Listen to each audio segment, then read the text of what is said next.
ver, mas graças a Deus. E eu tenho trabalhado com a igreja presbiteriana, com o Ministério de Louvor, algumas vezes com ensino. Trabalho com o Ministério de Discipuladores de Nações, que é o DNA, está envolvido em mais de 70 nações também aqui no Brasil. Eu ajudo a facilitar.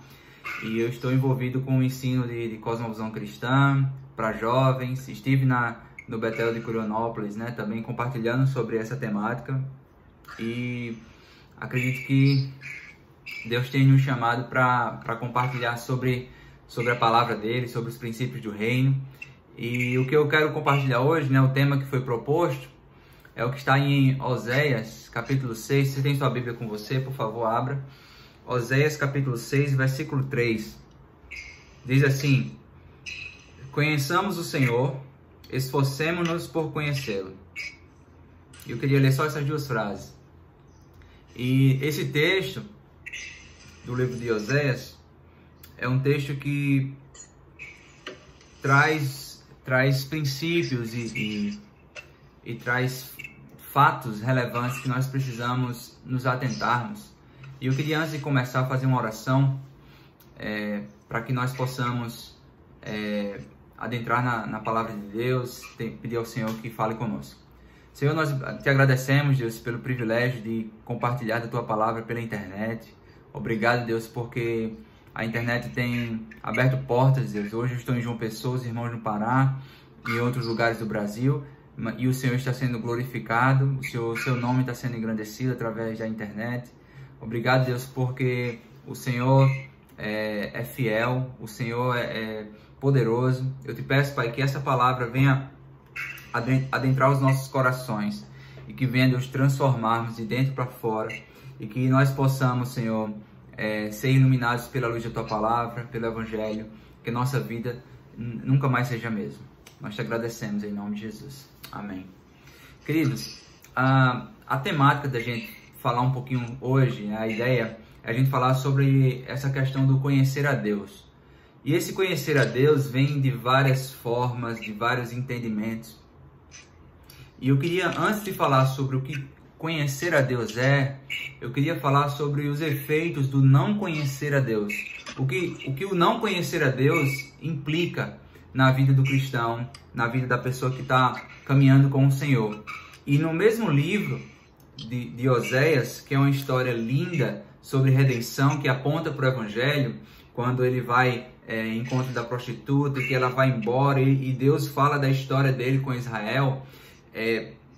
No próprio livro de Oséias, no capítulo 4, se você voltar na sua Bíblia, o versículo 6 fala: o meu povo foi destruído. Ele foi destruído por falta de conhecimento.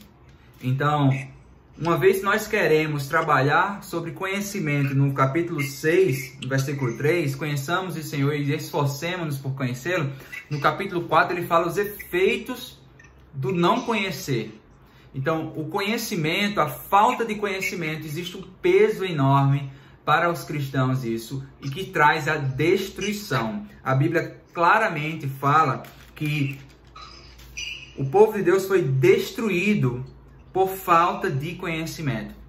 Se nós formos observar em Isaías capítulo 5, versículo 13, a Bíblia também afirma essa mesma coisa com outra temática. Portanto, o meu povo vai para o exílio por falta do conhecimento. E Deus está falando sobre a falta de conhecimento levar o povo à escravidão. O peso que é a escravidão. O peso que é o assassinato, a escravidão, as mulheres eram abusadas. E isso tudo porque o povo lhes faltava o conhecimento. Então, isso é muito perigoso. Existe um perigo muito grande do não buscar o conhecimento. Então, o conhecimento é algo que precisa ser entendido e buscado de acordo com as Escrituras. E aí onde a gente vai entrar nessa questão, porque nós não podemos buscar o conhecimento de acordo com o nosso entendimento ou com o entendimento humanista de que é o conhecimento. Então nós precisamos buscar o conhecimento de acordo com as Escrituras. Nós precisamos entender o que significa isso, tá? Se você observa em Romanos 10, versículo 3, diz assim: portanto, desconhecendo a justiça de Deus e procurando estabelecer a sua própria, não se sujeitaram a que vem de Deus. Ou seja, eles desconheceram, lhes faltaram conhecimento. Aqui no versículo 3 de capítulo 10 de Romanos fala isso, que eles não conhecendo a justiça de Deus, eles procuraram estabelecer a sua própria justiça e não se sujeitaram do Senhor. Em 2 Coríntios, capítulo 2, versículo 11, fala: a fim de que Satanás não tivesse vantagem sobre nós, pois não ignoramos as suas intenções. No grego, se você for observar essa palavra ignoramos, é o mesmo sentido, a mesma palavra de Romanos 10, desconhecendo. Ou seja, pois não nos faltou conhecimento sobre as intenções de Satanás. Por isso, que Satanás não teve nenhuma vantagem sobre nós. Você quer saber como Satanás não pode ter vantagem sobre vocês através de Cristo? Através disso aqui, ó. Não tivesse vantagem sobre nós, nós não ignoramos as suas intenções. Nós conhecemos, nós estudamos, nós sabemos quais são as suas intenções para nós. Então, não ser ignorantes sobre a palavra de Deus nos faz com que nós não caiamos nos planos do inimigo. E isso nos leva a um lugar de entender, quais são os planos do inimigo e que nós não caiamos nele, que nós não entremos nesse lugar de escuridão dele, porque nós já vamos saber que isso não faz parte com o plano de Deus. Se você pega uma nota de R$100 que é falsa, como é que você vai saber que ela é falsa? Você vai saber que ela é falsa estudando os 1000 tipos de notas falsas que existem? Não.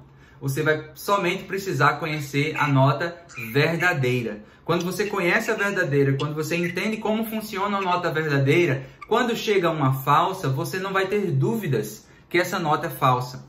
Assim também com a palavra de Deus, entendendo que a palavra de Deus nós não conseguimos alcançá-la e entendê-la totalmente com o nosso intelecto, mas entendendo os nossos estudos, a partir do nosso conhecimento, a partir de se debruçar e se derramar diante das Escrituras de Deus, nós vamos entender as intenções de Satanás na nossa vida e nós vamos desviar, nós não vamos cair nas intenções, nos astutos, planos dele, nas ciladas dele para nos derrubar. Então, a falta de conhecimento, a ignorância da palavra de Deus, ela leva a um estilo de vida não bíblico. Quando nos falta conhecimento da palavra de Deus, o nosso estilo de vida é um estilo de vida não bíblico, o que gera um mau testemunho. Então, quando nós não entendemos a palavra, nossa vida ela caminha de uma forma não bíblica e isso traz o que nós chamamos de gnosticismo evangélico, de pessoas que não entendem o princípio do que significa viver no cristianismo, na palavra de Deus. Então a nossa vida não se alinha com os princípios da palavra. Por isso que é tão fácil nós vermos pastores, entre aspas, que pregam heresias, que pregam o ego do homem, que eles são tão seguidos. Por que eles são tão seguidos? Porque em muitos casos desses, a ignorância da palavra de Deus faz com que as pessoas sigam seu próprio coração, que é enganoso, e queira alimentar o seu próprio ego. Então, quando a gente escuta um evangelho de receber bênçãos, de receber dádivas de Deus, que caracteriza o evangelho é somente receber premiações de Deus, Jesus morreu na cruz para te dar um carro novo. Quando nós escutamos e repetimos a escutar isso, nosso ego se inflama e as pessoas querem escutar mais isso. Por quê? Porque não estão alinhadas com os princípios da palavra de Deus. Jesus não morreu na cruz para nos dar coisas. Ele é o nosso maior presente. A sua morte na cruz, nós estamos nessa semana de Páscoa, a sua morte na cruz, essa morte substitutiva, ele tomou o nosso lugar para satisfazer a ira de Deus. Jesus morreu na cruz não foi porque nós somos bonitinhos, cheirosinhos e somos o centro do universo. Ele morreu para satisfazer a ira do Pai. Claro que ele fez isso motivado pelo amor, mas o objetivo e o centro da história é a história de Deus e é Cristo. Então, quando nós nos submetemos a esse evangelho, a nossa vida ela está alinhada com Deus. A nossa vida ela se torna um padrão menos importante, porque agora o meu viver é Cristo. A minha vida, ela se alinha aos princípios de Deus. Eu não estou motivado a viver para mim mesmo. Então, o Evangelho, ele sai dessa autorreflexão, umas setas apontando para mim. Deus me dê isso, Deus me dê a vitória. A minha vitória foi conquistada na cruz, 2000 anos atrás.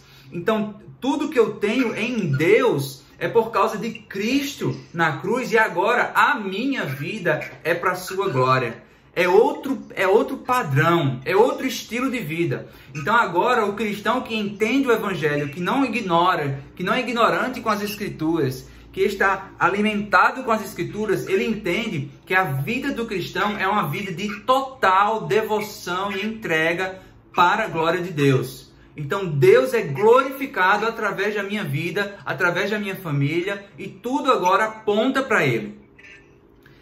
Você observa uma grande discrepância, uma grande diferença aí? Existe uma diferença enorme daqueles que vivem o Evangelho verdadeiro e daqueles que vivem o falso Evangelho. Infelizmente, nós vemos muitas e muitas igrejas que não estão buscando o conhecimento de Deus. Estão querendo buscando o conhecimento próprio para encher o seu próprio ego, para encher a sua própria, os desejos da sua carne. E eu creio que no Betel de Curionópolis, o Betel Jovem, será diferente, não é assim. Então, que o Senhor nos traga esse entendimento cada vez mais. Então, a ignorância, ela molda o nosso estilo de vida, que traz um mau testemunho. E aí, nós entendemos, como eu já comecei a discursar aqui, como eu já comecei a falar, que nós, como igreja, nós somos distintos do mundo. Nós não somos como o mundo. E esse entendimento é bem normal, é básico, né? Que a igreja é sal e luz. Ela faz a diferença no mundo. Só que com a ignorância ela pega esse princípio dos distintos do mundo e ela leva para dois extremos. O primeiro extremo é o extremo do conformismo. E aí ela não quer ser tão diferente do mundo. Ela quer ser o quê? Ela quer seguir o seu próprio rumo. O rumo da carnalidade, ou não é tão diferente do mundo. Para dizer que está comunicando com o mundo, ela está seguindo o mesmo padrão. Então ela cria eventos carnais, ela cria programações carnais para alimentar um povo carnal que está frequentando e atendendo a esses cultos e eventos. Mas eles estão conformados com o mundo. Uma vez que para essas programações, o que é que acontece? A igreja se esvazia, ela deixou de ser relevante na cidade, porque ela não está mais seguindo as tendências do mundo para isso. Isso é um extremo, e nós temos que ter muito cuidado. Quando perdemos a centralidade da palavra, de quem Cristo é, do Evangelho, a tendência de seguir esse caminho conformado é muito grande. Então nós precisamos estar alinhados com a palavra de Deus para que não entremos nesse extremo. Por outro lado, nós encontramos o outro extremo. O extremo do fanatismo, os fanáticos, os extremistas, os legalistas. E esse fanatismo, ele está dentro, do templo. São os cristãos que não se envolvem com o mundo porque eles estão dentro do templo e eles vão para o céu. E o que importa nessa vida é somente ir para o céu. Essa vida aqui na terra não importa mais. Então tudo que eu tenho que fazer é para ir para o céu e aqui não importa mais, não tem relevância. E aí, quando a gente está nesse lugar de fanatismo, nesse outro extremo, a gente está nesse lugar de fanatismo, a gente está nesse lugar onde não importa mais nada aqui na terra, só importa ir para o céu, a igreja começa a ter ações muitas vezes legalistas, ações de julgos e regras, onde pressionam as pessoas e impedem com que elas ouçam o verdadeiro evangelho. E elas têm dificuldade de, por causa dessas leis e regras e isso que foi estabelecido, elas têm dificuldade de entender, de ser confrontadas pelo verdadeiro evangelho, e elas são confrontadas por esse legalismo e esse conjunto de regras, e as pessoas mesmo de fora, mesmo sem entender nada, não conseguem ouvir sobre isso e elas deixam de lado, quando na verdade as pessoas deveriam ser confrontadas à luz do evangelho e não dessas regras pré-estabelecidas. Então são dois extremos, os extremos do conformismo e o extremo do fanatismo. E nós precisamos, através do conhecimento de Deus, através de uma busca das Escrituras, entender a nossa relevância na igreja, da igreja para o mundo, entender a nossa função, nosso papel como igreja para a sociedade, a partir do Evangelho. Perdão. A partir do Evangelho, a nossa perspectiva é diferente. O Evangelho, ele entende que a igreja, ela está no mundo, mas ela não pertence ao mundo. A oração de Jesus, quando ele diz, Senhor, eu não rogo que os tires do mundo.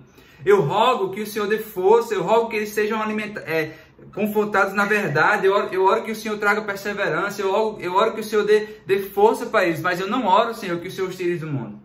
Essa é a oração de Jesus para o seu povo. Então Jesus afirma que o seu povo, a igreja, deve estar envolvida no mundo, mas entendendo que não são do mundo. Então essa é a nossa função aqui. Então nós vemos que muitas vezes esse ignorante, né, essa pessoa que tem, às vezes, não tem conhecimento da Bíblia, ou é ignorante em relação a alguns assuntos, a gente vê isso como vítima, às vezes, e não como um pecado. A gente entende que uma vez que a pessoa foi convertida pelo Senhor, uma vez que ela foi salva pelo Senhor, ela está tomando aquele leite espiritual, né, que a gente conhece, ela está crescendo, ela tá aprendendo sobre isso. Mas a Bíblia não nos dá parâmetros para justificar que ela permaneça assim por muito tempo. O cristão deve buscar a excelência, deve buscar o crescimento espiritual, deve buscar nas Escrituras a revelação da palavra de Deus através de Cristo, através do Evangelho e através da Bíblia, para crescer.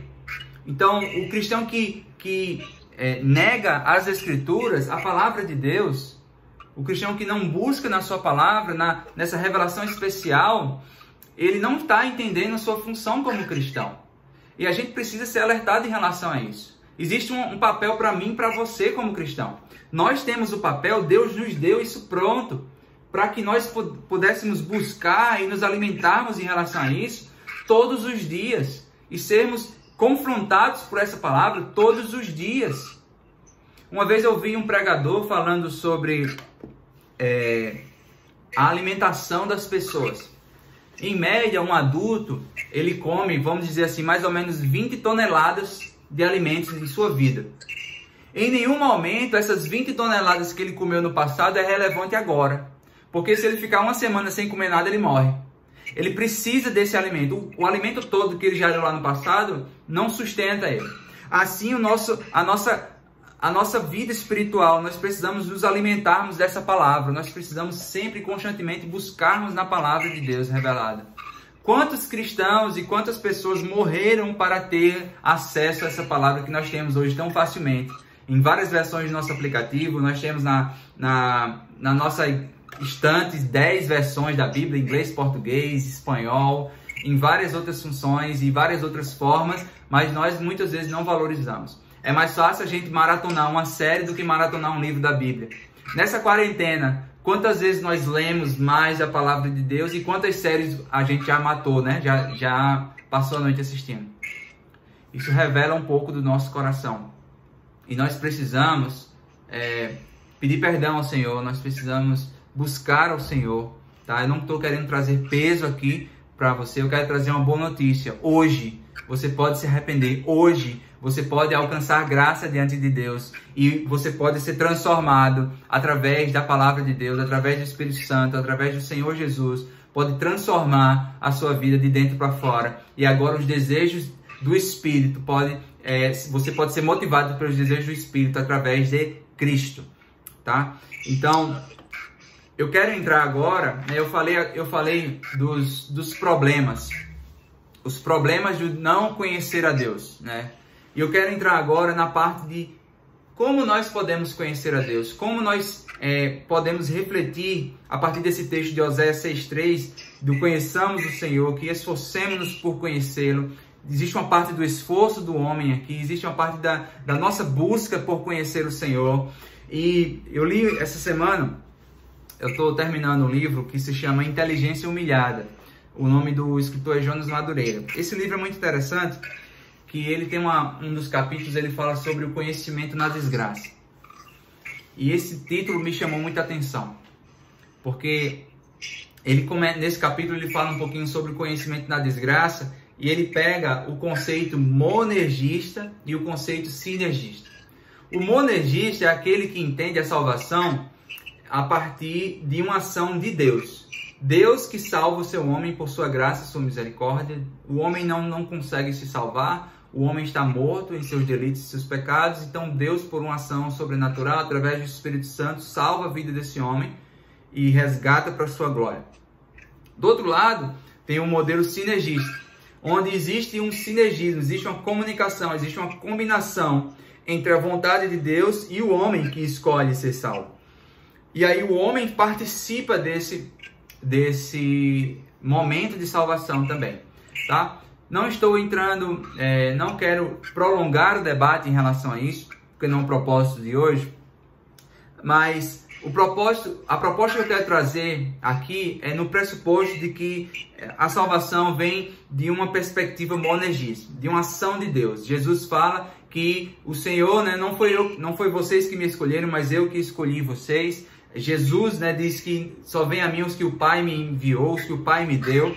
Então eu quero partir desse princípio de uma ação de Deus monergista, e a partir daí nós vemos que o homem ele não consegue se salvar sozinho.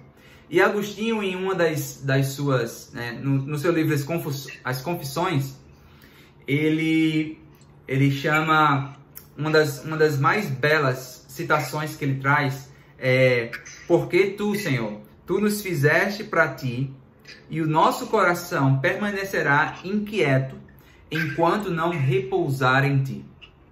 Essa citação é muito bela, de Agostinho, e ela está dizendo que o Senhor nos criou. A origem desse texto, algumas palavras que tem do original, o para ti é como se fosse uma flecha. É uma flecha que o alvo é Deus. Então Deus ele nos atira, é como se Deus nos atirasse para Ele mesmo. E o nosso coração não vai ficar bem, nosso coração não vai ficar satisfeito enquanto nós não encontrarmos, nós não repousarmos, nós não chegarmos nele.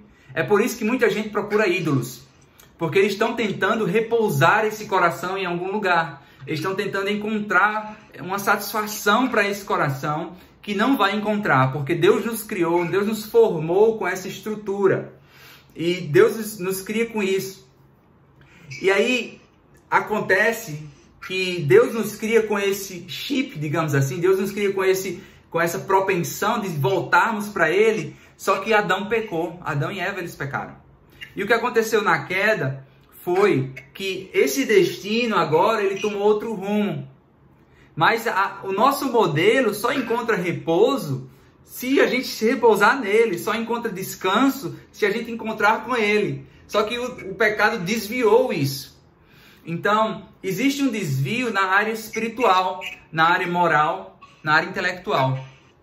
O que nós podemos observar que são os efeitos noéticos da queda. E os efeitos noéticos da queda não significa que são os efeitos de Noé. Essa palavra noéticos vem da palavra de intelecto.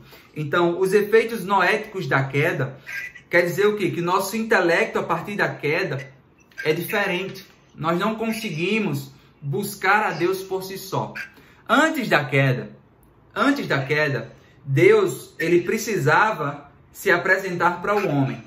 Tá? Eu quero que você associe isso que eu estou falando em relação ao conhecer a Deus. Tudo que eu estou falando agora é sobre essa questão da nossa função de conhecer a Deus, tá?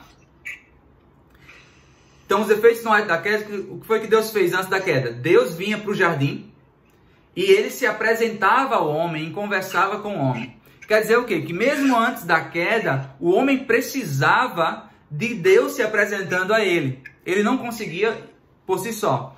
Deus era como se fosse essa luz que o homem encontrava antes da queda. Só que o que foi acontecer depois da queda?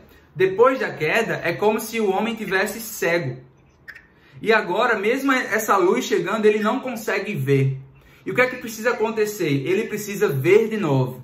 E ele não consegue ver de novo sozinho. Ele precisa de uma ação transcendental. Ele precisa de uma ação fora dele, para que ele tenha a capacidade de ver, e assim, quando Deus se apresentar para ele, ele possa ver. Então, o efeito do conhecimento, um contexto bem filosófico aqui, né, que a gente está falando agora, mas o conceito de conhecimento, o que é que eu quero dizer com isso? Que a nossa inteligência ela é humilhada porque nós não conseguimos, pelo nosso próprio intelecto, alcançar o conhecimento de Deus. A gente só consegue alcançar o conhecimento de Deus que nos é revelado por Ele. Então, até para conhecer a Deus, nós precisamos que Deus se revele a nós. E é isso o que acontece através de Jesus Cristo, através das Escrituras. Esse efeito é claro. O que é que nós temos hoje na filosofia moderna? O que é que nós vemos hoje nos conceitos de ideologias de filosofia moderna? O homem diz aqui, diz o quê? Conhece-te a ti mesmo. Vai lá, encontra-se. Você precisa se encontrar, você precisa encontrar o seu rumo, você precisa encontrar em você mesmo. Você precisa se conhecer. E quando a realidade das Escrituras nos mostra que nós não conseguimos nos conhecermos por nós mesmos. Então nós precisamos de uma força externa para nos conhecermos. E é isso que a Bíblia nos fala. Então, o conhecimento na desgraça é que a nossa função, a nossa situação hoje é uma situação de desgraça, de separação diante de Deus, que nós não conseguimos ver essa luz por nós mesmos. Mas graças a Deus, esse não é o fim da história. Essa história não acaba aí. Graças a Deus, porque Ele enviou o seu Filho ao mundo. Ele enviou Cristo. E por causa de Cristo, nós podemos ter acesso a Deus e nós podemos ver. Então, mesmo que o nosso intelecto tenha sido um efeito da queda de redução de acesso ao Pai, por causa da cruz, por causa do Evangelho, nós podemos ter acesso a Deus novamente. E aí, por causa desse acesso a Deus novamente, nós temos a capacidade de conhecer e prosseguir e nos esforçar e caminhar conhecendo dele e buscando dele. Então, quando eu falo de conhecer e se esforçar em conhecer a Deus, todo esse esforço não é para você chegar lá na frente e dizer, uau, eu consegui. Então, todo esse conhecimento que nós temos não é porque nós não... Tá travando? Voltou. Tá. Então, todo esse conhecimento que a gente está falando aqui, de Deus, não é porque é um conhecimento que nós temos essa capacidade em nós mesmos. Então, nós entendemos que o conhecimento, conheçamos o Senhor e esforcemos por conhecê-lo, vem essa força, essa motivação, essa capacidade de conhecer a Deus, vem do próprio Deus, que se revela a nós. O que é que nós estamos falando, tá? O conhecimento de Deus, nós não temos acesso ao conhecimento de Deus por nós mesmos. É isso que a gente entrou nesse detalhe. Todo esse contexto que eu quis fazer sobre Agostinho, sobre a intenção do homem, né? O caminho do homem como uma flecha que foi deturpado por causa do pecado, que foi mudado de direção por causa do pecado. É para dizer que o homem não consegue ter acesso a Deus por ele mesmo. Acesso intelectual, que eu digo. Tá? Existem algumas teorias e alguns tipos de teologia que chama de teologia natural, que quer dizer que o homem tem acesso a Deus apenas pela razão, sem o próprio Deus, sem a revelação do Espírito. Enquanto outros teólogos, né, como Alistair McGrath, que é de Oxford, ele fala sobre uma teologia natural, uma teologia da natureza, que é assim, a revelação da criação. Deus se revela na criação. O homem, nós podemos ver. Em Romanos 1, quando você vai ler, a Bíblia fala, Paulo escreve que os homens são indesculpáveis. Por quê? Porque eles viram os atributos de Deus na criação. Ainda assim, quando nós vemos os atributos de Deus na criação, nós não conhecemos Deus plenamente. Nós não conhecemos Deus plenamente. É como se você estivesse vendo apenas vestígios de Deus. Imagine só que você está numa selva, só tem árvore ao seu redor, e você encontra um leopardo. Um leopardo não, uma pegada de leopardo. E você não vê leopardo, você não escuta o leopardo, mas você viu aquela pegada. O que é que acontece? Você se apavora. Eu me apavoraria. Né? Eu vejo uma pegada de cachorro, já fico com medo. Por quê? Porque eu sei que ao meu redor, em algum lugar perto de mim, tem um leopardo e eu preciso sair desse lugar. Quando nós olhamos para a criação, nós somos indesculpáveis porque nós vemos que isso tudo foi criado por Deus. E o homem não tem como se tornar indesculpável. Só que existe uma revelação natural. Só que existe também uma revelação especial. Essa revelação especial nós encontramos nas Escrituras. E o homem só consegue decifrar essa revelação especial através do Espírito. Através do Espírito Santo que se revela a ele. Através do Espírito Santo que se revela a ele. Então não tem como o homem buscar a Deus por si só. Nós temos que desistir da nossa bondade, desistir da nossa racionalidade, desistir de pensar que nós somos os caras e as caras, desistir de pensar que por nós mesmos nós podemos alcançar alguma coisa diante de Deus. Nós não podemos. Se Ele não tira a nossa cegueira dos nossos olhos, nós continuaremos cegos a vida inteira. Isso é muito forte. E eu preciso que você entenda isso, para que você entenda o tamanho da sua separação de Deus por causa do pecado. Eu preciso que você entenda o tamanho da sua distância, o tamanho do seu pecado e da sua sujeira, para que você entenda o tamanho da graça e da misericórdia que foi nos dada por causa de Cristo. Para entender essa graça enorme, nós precisamos entender o tamanho do preço que foi pago. Jesus, mais uma vez, eu quero repetir para você. Jesus não morreu na cruz porque você é bonitinho, porque ele disse, meu filho, ele fala a verdade, ele é tão bom. Não, ele morreu porque nós somos miseráveis, pecadores, carentes dessa graça, dessa tremenda, dessa maravilhosa graça. E Jesus morreu para se revelar a nós, ele veio revelar o Pai em nós. E nós temos acesso a ele. Sempre as Escrituras vão apontar para isso. E o nosso estilo de vida vai ser moldado por isso, uma vez que nós não somos mais ignorantes do conhecimento de Deus. Então, quando nós deixamos essa ignorância de lado, quando nós nos submetemos à imensidão da grandeza de Deus nas Escrituras, nessa revelação especial, quando nós nos voltamos a ela com a nossa pequenez, com a nossa humildade, com a nossa sinceridade, com a nossa fidelidade a ela, quando nós estamos submetidos a ela e nós buscamos a ela, nós entendemos que a história da humanidade, eu não sou o centro dela. Essa história é a história de Deus. E eu faço parte da história de Deus. Quando as pessoas quiserem pregar que você é o centro de Deus, que você é o centro das coisas, caia fora. Porque o centro da história do universo se chama Jesus Cristo. E aí, nós entendemos como conhecer o Senhor, como continuar conhecendo. Você precisa partir do princípio disso, que tudo é sobre Cristo. Então, o motivo, a razão lá no começo. Quem é a razão? Cristo. Lá em Colossenses, se você ver no capítulo 1, a Bíblia nos diz, Paulo escreve, que o mundo, Deus fez o mundo, e que o mundo é para Cristo.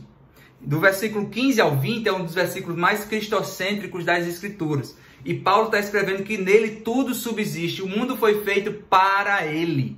Deus fez o mundo para Jesus Cristo. E aí, quando a gente parte desse princípio, a gente começa a entender o nosso lugar. A gente começa a olhar para as pessoas, a agir de forma diferente. Que o motivo de todas as coisas é Cristo. É por causa dele. Eu tenho uma razão. Qual é a razão que o jovem deve guardar puro o seu caminho? Qual é a razão que o jovem deve ser uma igreja que serve a Deus, que busca a palavra dele, que o jovem cristão entenda o evangelho? Qual a razão? Por quê? Para que Cristo seja glorificado. Essa é a razão. Mas você pode perguntar, George, como é que esse jovem vai conseguir? Porque o pecado ainda existe no mundo.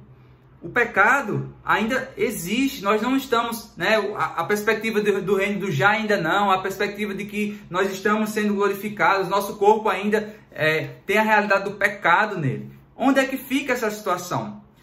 Simples. A partir do momento que você foi salvo por Deus e você está caminhando para você está sendo trabalhado através das Escrituras, você vai querendo fazer, buscar o que Deus quer, você ama a palavra dele, ama ou rejeita o pecado e odeia o mundo. Quem lhe dá força para fazer isso, para se superar, a motivação e a força é Jesus Cristo, através do seu Espírito Santo. Então, o motivo é Cristo. E a força, Ele é que efetua em nós, tanto o querer quanto o efetuar. Ele nos ajuda na caminhada. Então, não vem de mim o poder para conhecê-lo, Ele tem que me iluminar. A razão de quem eu faço todas as coisas, o motivo para quem eu faço, não é para minha glória, não é para que eu seja beneficiado, é por causa de Cristo. Quem me dá força para continuar, quem me dá força para perseverar, quem me dá força para buscar a santidade é Cristo. E no final, quem é glorificado é o nome de Cristo. Então, quando nós andamos assim, quando nós sumimos da história, Deus é glorificado, o Senhor é glorificado, Ele é o motivo, Ele nos dá força, Ele nos ilumina porque nós estávamos cegos, Ele nos dá o conhecimento. Qual é a minha função? Somente receber. Essa graça, quando vem até nós não temos como resistir, nós temos que nos entregar. Então, ao se entregar, ao buscar, ao glorificar a Deus com a minha vida, a maneira que eu sou um esposo, a maneira que eu sou um universitário, a maneira que eu sou um trabalhador no ministério da igreja, pregando o evangelho, quando você bota esse óculos na sua vida cristã e você começa a observar tudo ao seu redor, com essa perspectiva, você vai ver que você vai estar vivendo para a glória de Deus e os seus caprichos, os seus desejos são totalmente irrelevantes diante da grandeza e da glória de Deus. Então, como é que nós conhecemos e prosseguimos em conhecer o Senhor? Estudando a sua palavra, crendo na revelação de Deus. E para terminar, eu queria ler esse versículo, João 8, versículo 32, diz assim: conhecerão a verdade vos libertará. Esse versículo não é do presidente da República. Esse versículo é sobre Cristo. Não esqueçamos disso. Conhecerão a verdade, Cristo. Nós não estamos falando de política, nós estamos falando de Cristo. É sobre Ele. Tudo é sobre Ele. Então, irmãos, eu agradeço a oportunidade. Obrigado por esse tempo. Espero que nós possamos continuar crendo no Cristo das Escrituras, crendo no Cristo que se revela a nós, e que isso nos motive a buscarmos mais dele, que isso nos motive a colocar ele no seu devido lugar, que é o lugar de senhorio e é o centro de todas as coisas. Que Deus abençoe vocês, amém?